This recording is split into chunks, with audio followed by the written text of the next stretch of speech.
Welcome to Tramlines, a podcast from Agrii. I'm your host, Tony Smith, putting your questions to the experts. In this episode, I'm talking to Agrii's vegetable and arable agronomist, Kathryn Styan. Today, we will be looking at the vegetable sector. What are the challenges that growers are facing, and what can the arable sector learn from the techniques and approaches taken by these growers? So let's ask one of Agrii's experts. Good morning, Kathryn. How are you today? Yeah, very well, thank you. Excellent. Well, great to meet you, Kathryn. And I'm really looking forward to this podcast and learning a little bit about what we can take from the veg sector. But to start off with, why not tell us a bit about how you actually got into agriculture yourself? So I'm part of a farming family, so born and bred into agriculture. My parents are first generation fruit and veg farmers in Vale of Evesham. So right in the heart of the fruit and veg world, really, in UK agriculture. And so I've grown up around it. At the age of 17, I had had enough of it and thought I need to go off to the big city, and went and did a geography degree and quickly learned that actually agriculture is in my heart, and came back to agriculture quite quickly, doing a master's in agronomy and then joining Agrii 6 years ago. That sounds like quite a journey, but I love the way you talked about going to the city and finding out that your heart was in agriculture and farming. Well, fantastic stuff. So when it comes down to the vegetable crops that you're looking at and the growers that you're dealing with, what trends are you seeing in the veg sector? The trends are becoming more professional growers. The days of having lots of little growers around the Vale of Evesham especially are starting to dry up now, and there's big professional outfits that are covering more land, more acres, and really specialising in the crops that they're growing. So it used to be that they'd grow 10, 15 different crops each, and then now it's moving more into specialising, growing sort of 2 or 3 different crops, and really making a good go of growing those crops as professionally as they can, and then supplying the supermarkets and the different wholesale markets with that produce. Right. And what crops are you specifically looking at? So I look after a lot of salad onions, Alliums, purple sprouting broccoli, asparagus, and then quite a lot of baby leaf crops, which are actually indoor crops grown in polytunnels. And then there's some tomatoes and chilies on top of that as well. But I do still look after the parents' farm, where they are traditional market gardeners still and growing for farmers market produce. So they've got an array of different produce, probably up to 30 different things at any one time. Right. So actually your parents' farm is market gardening or very specialist crops as well. So that really is, that's very interesting. So you know what it's about, you know what those challenges are. Yeah, that upbringing definitely gave me the grounding of experience and just how to grow certain crops. There's a lot of people in the industry that if they've only ever focused on wheat and barley crops before, to look at how a vegetable crop grows is completely different. So to have that experience growing up was obviously a great grounding to do agronomy in veg crops. Yeah, but I understand you also look after arable crops as well. I think when we spoke the other day, you were in a field of oilseed rape. Is that right? Yes, yeah, I do arable crops as well. So arable crops is sort of the mainstay of agronomy as an agronomy role. And then there are several of us that specialise in doing vegetable crops as well. Okay, very interesting. So from an agronomy perspective, what do you see as the main agronomic challenges facing these veg growers? The main challenges is loss of products, loss of active ingredients that we can use on the crops. Through the last 10, 15 years, there's been a huge push on re-registration of actives, and we've lost a lot of actives on that. And so it is becoming more and more specialised, actually looking after the crops and finding ways where you can grow that crop efficiently, effectively, and to the right quality standards that the supermarkets are asking you for. That's definitely the biggest challenge at the moment. And I'd imagine in some of these crops, let's take Alliums for an example, that losing a key active, whether it's a herbicide or a fungicide, can really be a very challenging situation for the growers. Yeah, the Alliums have been especially hit the last 5 years. They've been really, really hit, both fungicides and herbicides being taken away. The latest one is mancozeb, which at the moment we don't really know what's happening. In Europe, when we were part of Europe, they were banning mancozeb.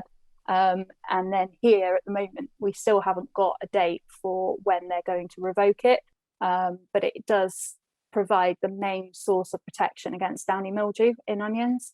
And without it, it's going to be a real challenge. And even before the active ingredient is revoked, I understand that some of the manufacturers may decide that it's just not economic for them to actually produce that product.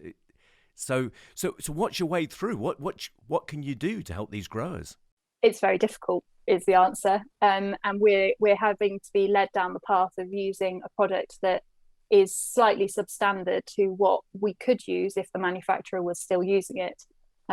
There's a potato fungicide called Invader, and unfortunately the makers of that decided that they weren't going to make any more earlier this year, and so in salad onions we've been left with Fubol Gold, which has also been running short, and at the moment we're kind of left with no options, and they are looking towards getting stock in for next year, but without a revocation date, how do you know what to bring in? Yeah, sure.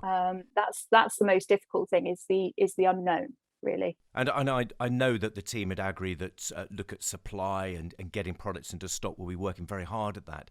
But I also understand that in the background, Agrii is conducting trials looking at specifically Alliums and other veg crops to try and find the way through. Are you aware of those trials? Yeah, that's right. So I'm actually part of the veg technical team within Agrii, and we've got quite extensive trials that we run, quite a few around this area, and then quite a few in Lincolnshire, which are sort of the two big hubs of veg production in the UK. And we're constantly looking for ways around the issues that we're presented with. And so quite a big focus recently has been on Alliums. There's also quite a lot done on brassicas and on beans, dwarf French beans, picking peas, and things like that, because they present us with the main groups of veg that we grow in this country. And we also have a display trial at Elsom Seeds, which will be open next month. And that's where we like to showcase some of our trial information that we've gathered over the last year and present that to the industry, basically, to show that we are trying to find ways around these problems and give people solutions. Okay, well, that makes sense to me. What other issues are growers facing in the veg sector? I think the loss of land is a big one as well, and the rotation of land. You have some problems with diseases that stay in the soil. Things like sclerotinia, fusarium, and white rot can cause big problems for land. And if that land is overused for a certain sector of vegetables, that's when the buildup of the disease happens. And now with the loss of chemistry, you haven't got anything to tackle those problems with.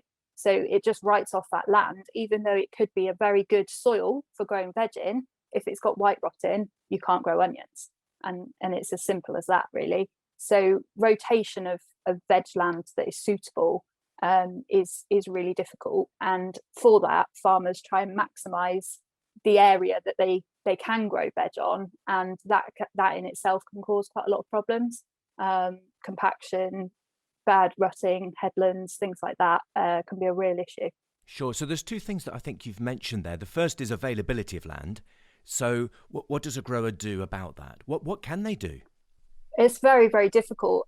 Ultimately, I think a lot of growers now are forming relationships with growers that have got suitable land, and they're trying to work together to make sure that they're making the best of that land. And veg land traditionally has been cultivated a lot. Part of the issue is where people are trying not to cultivate their land, and then it's the flip side of wanting a veg crop because it can demand quite a high land rent. It's quite a difficult one to sort of improve soil quality and also have veg in the rotation. So it's a big balancing act, and it's just going to need a lot of talking between growers, really, which we are starting to see down in Evesham. There's a lot of cooperation going on. In Lincolnshire, there's a lot more competition for land. So I think it is driven more by money than it is by relationships, which is a shame, but it's probably what needs to change up there. Right. So from what you're finding, cooperation and good conversations are helping growers find that ground. That's one way through. You also talked about soils there. And I know when we were talking earlier, we talked about soils and headland compaction. So, I can see growers when they get that land wanting to use every single foot of good soil that they possibly can and going right up to the headlands. So what are your views on that? What's the way through there? Yeah, well, that is absolutely right. They've got to use every square metre that they possibly can. The issue that it does present is things like where irrigation lines are going, where you get leaks in the irrigation causing big rutting, big floods in the field, essentially. People are forever asking me, why is my truck so dirty when it's been dry for the last 4 weeks? And the answer is onion fields, unfortunately, because they need water to grow. And if it hasn't rained, they need to use irrigation, which causes big areas of sort of concentrated flood water, as it were, which it's not good for the land to be under that pressure all the time. And the resilience of the soil is really tested doing veg land growing, because it is cultivated quite a lot and they're not necessarily putting much organic matter back into the soil, that's the first way of getting better resilience in your soil, really. So yeah, it's not ideal, but some growers now, they're starting to look to using composts and soil conditioners to try and improve that and get the best out of it. And I'm trying to encourage growers to have permanent tracks rather than making sort of tracks through the season by just compacting the soil, because it will help with harvest anyway and helps reduce how much mud's getting onto the road when they're pulling the boxes out. So some good tips there, Kathryn. But just playing devil's advocate here, if I'm renting some land, why should I look after that soil? Why should I invest in it? So as I said before, people around here are now forming relationships with arable growers to try and get that land on a more permanent basis. So one grower that I have, it's an arable farm, and then they have two different vegetable growers that rent land in rotation with his arable crops to have a set rotation, basically. And he's formed a good relationship with them. They know that they can consistently rent fields from him, and they know, it works both ways, really. And they all know that if they're all inputting into the quality of that land, they're all going to benefit at the end of the day. So everyone's putting compost on, basically, of different types. The arable farmer also has a chicken farm, so he's making chicken manure compost by mixing chicken manure and straw. And the vegetable growers are using green waste compost, which that's to do with a safety standard before vegetable crops. But ultimately, they're all putting organic matter into the soil, which in time should benefit the soil long term. But they're only going to do that if they know that they've got that land to farm long term. Sure. So it links back to that word that you used, which is cooperation, isn't it? Absolutely. Yeah. Cooperation is key. And, cooperation is key in terms of land and managing land, but it is also about sharing information as well. And I personally think there needs to be more cooperation between growers about sharing information. And it's always been very, very kept stum, like, I'm doing this and I don't want anyone else to know that I'm doing this. And that has been a classic veg mentality for quite a long time. But ultimately, the only way the veg industry is going to move forward is by sharing information and cooperating. Okay, good point made. Good point. What can the arable sector learn from the veg sector, do you think? There's a huge amount of crossover, and I think both industries can learn from each other. Within the veg industry, integrated pest management has been a long-standing thing that we've done, looking at brassicas, for instance, and trying to promote beneficial insects has been a really, really key part of growing brassica crops and reducing the reliance on insecticides. And, if you've got ladybirds, lacewings and hoverflies in your crop, the last thing you want to do is spray it with a pyrethroid, because all you're going to do is kill your beneficials and probably not really touch your aphids. And it's things like that I think arable growers are definitely starting to cotton on to. There has been a move towards less insecticide use in arable crops, especially oilseed rape. I think people have really seen that there's not huge benefit to spraying for flea beetle anymore, but you're probably potentially losing beneficial insects that could have more of a benefit than actually the flea beetles causing harm.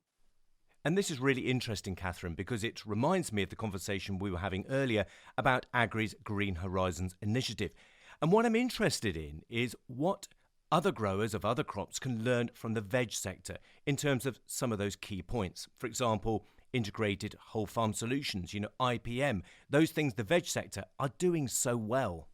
Yeah, I think veg especially has been very good at modelling for a long time. The horticultural models that you have for pests, so carrot fly, aphids, things like that, have then started to transfer into arable crops. So we now have a BYDV model for modelling air temperature and therefore aphid monitoring for possible transmission of BYDV. And it's technology like that that started in the horticultural sector that is now starting to feed into arable more and more. So, that's something that we're really, really key on, because ultimately it is reducing the use of insecticides in the arable crops as well as the horticultural crops. It's the mindset really as well, of how people are growing their crop and how they're thinking about the environment around their crop, and the use of sort of stewardship strips and places where beneficials can live.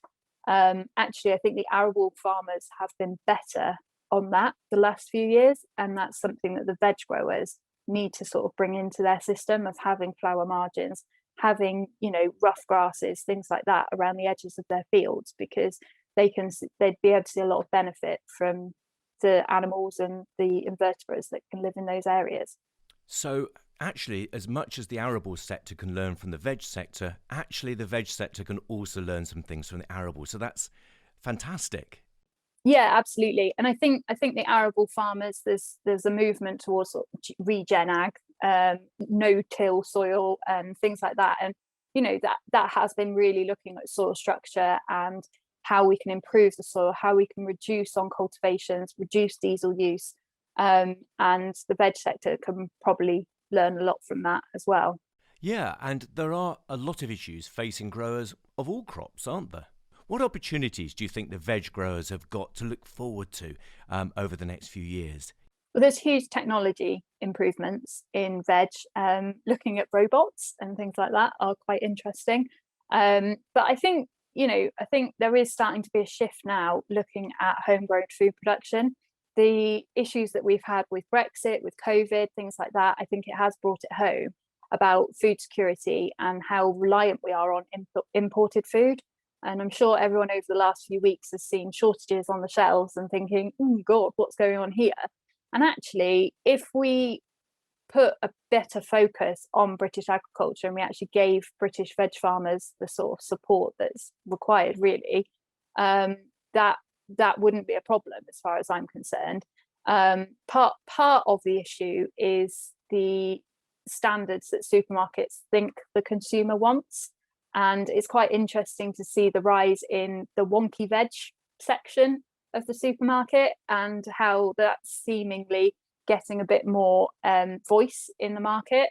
I do find it quite interesting because it can sometimes source from exactly the same field as your non-wonky veg, and it just has a slightly different price tag to it. But at least it's getting people to think about what's going on in the industry.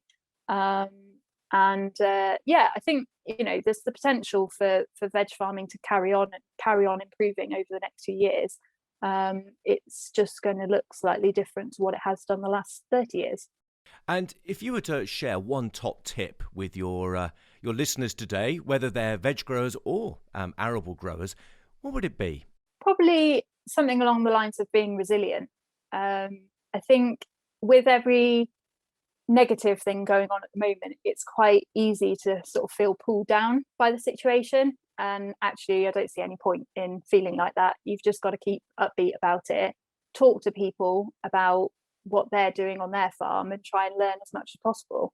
It's all about conversation and all about sharing ideas. And even if you have a half an hour conversation with somebody and there's just one little point that they're doing that you could implement on your farm, and it could really make a difference. Well, thank you, Kathryn, for a really interesting conversation with some great top tips there for both growers and farmers, whatever their crops. So that's it for this podcast, but do tune in again as we meet the experts throughout the season, exploring the many immediate and longer-term questions for growers and farmers in the UK. If you have any questions that you'd like us to ask the experts, email info@agrii.co.uk. See you next time.